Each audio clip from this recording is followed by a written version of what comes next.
So the NBA trade deadline just went by this past Thursday.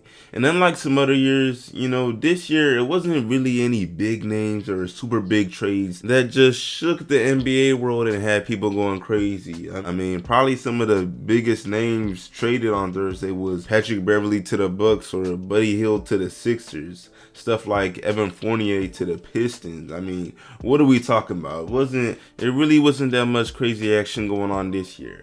But one of the few teams that I guess did have one of the bigger trades that happened on Thursday was actually the Charlotte Hornets. And right off the bat, y'all, I need everyone to give the Hornets a round of applause. For real. For getting off the Gordon Hayward contract. Listen, if you're a Hornets fan, you already know when you already feel me on this one. From the beginning, that signing, it really never made too much sense. We overpaid him for what he was. He really, come on now, borderline all-star at best. And then over time, the signing just aged worse and worse. I mean, if the plan was to sign a guy that would be riddled with injuries and when he is healthy, being above average role player at best, I guess we got what we wanted. But nah, that's not what you want when it's such a big contract. So yeah, to get off one of their most expensive contracts outside of Lamelo Ball, chill out, fool. Come on now, that's a W already. But on top of that, they also had one of the bigger name trades that happened on Thursday in getting rid of PJ Washington, one of their best young talents, in a trade that allowed them to acquire Grant Williams, Trey Mann, and a 2027 first rounder.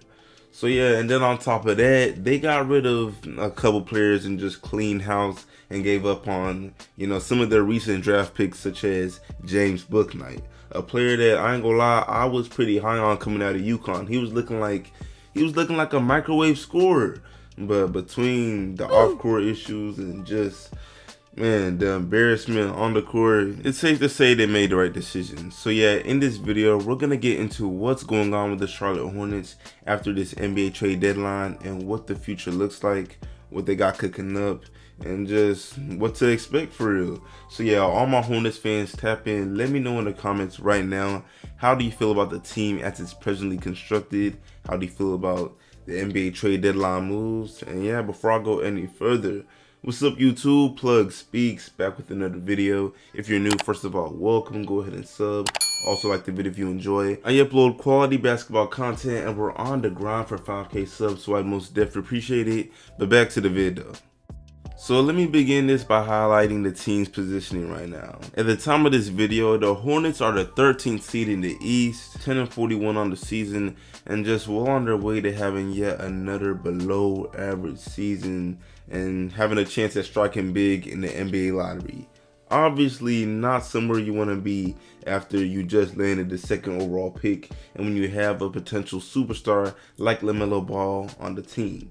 However, thankfully, things are not that simple. You see, if you follow the Hornets or if you're just, a Hornets fan, you already know the success of this team has been compromised over the past couple years, especially recently when their ceiling has been much higher than what their record may say, due to a bunch of external factors that they can't really control. I mean, things like Lamelo being injured. Last year, the man only played 36 games, and this year he's only played 22 because he had actually returned from a right ankle injury after being out for 6 weeks, just to be injured yet again just 2 weeks later. Like, what is that?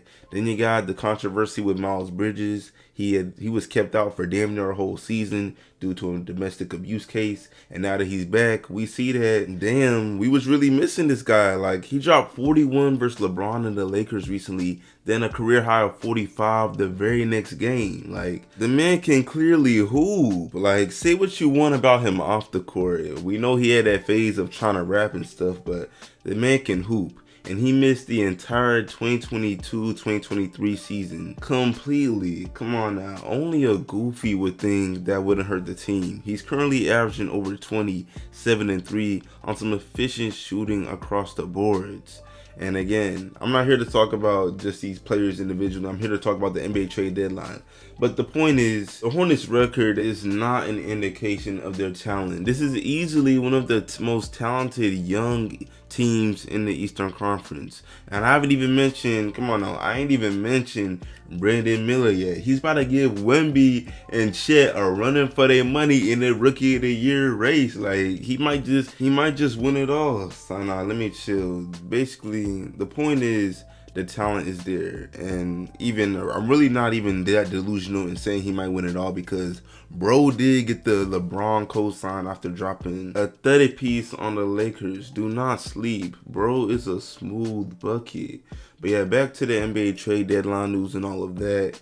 The PJ Washington trade specifically, I will admit, probably hurt the most, just because PJ Washington is a player that is homegrown. You know, they drafted this man, and we could see his development year after year. He's actually been improving. He became a very solid role player for us, even dropping 40 on a couple occasions and having some high scoring and just entertaining performances. However, if we keeping it real, y'all, it was just getting to a point where the Hornets had too much redundancy in the forward position, and everybody was just doing all right in their roles. Like, y'all, check this out.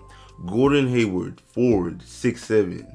Miles Bridges, forward, 6'7". PJ Washington, forward, 6'7". Brandon Miller, forward, 6'7". So yeah, in my eyes, when I look at this trade, y'all, it really just looks as if the Hornets chose not only their two youngest players, but also the two players that have shown the most potential at being major contributors to this team, having some sort of playoff success, and chose to keep them on the team when you already have a position that is so redundant. And like I said, a lot of guys that are just really being all right in their roles. Now, I do understand that. In saying that, I gotta acknowledge that they actually did end up trading for a forward position in return, which is Grant Williams, who's only 6'6". However, when you compare these contracts to the absolutely unnecessary amount of bread they was given to Gordon Hayward, and then the money they was given to PJ Washington after he had signed his contract extension, it just makes sense. Now, I'm not going to pretend they was giving PJ Washington an unreasonable amount of money. They was paying him up to his talent.